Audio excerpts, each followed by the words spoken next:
Sa pagbubukas ng klase kahapon ay naging abala ang mga kasunduluhan, ang Philippine Army, Philippine Air Force at Philippine Navy.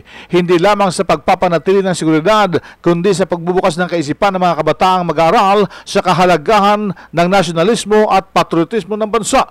Ayon kay Colonel Edgar Arevalo, ang commander ng Philippine Navy Civil Military Operations Group, kasabay ng mga mag-aaral ang mga sundalo sa panunumpa sa watawat at binibigkas ang panatang makabayan. Bakit yun ang nakita nating mahalagang bahagi?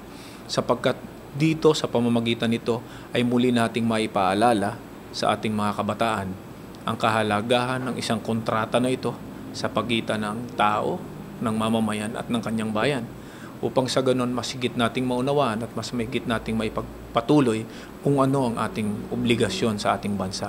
At sa nakikita namin, with all due respect, ang ating mga kasundaluhan ang may pinaka magandang halimbawa ng sila ang mamuno sa panunumpa ng panatang makabayan, sapagkat sila higit sa lahat sa anumang propesyon ang tunay na naglalagay sa panganib ng kanilang buhay para lamang na masapakatuparan natin ang isang bansang payapa, maunlad at may pagkakaisa.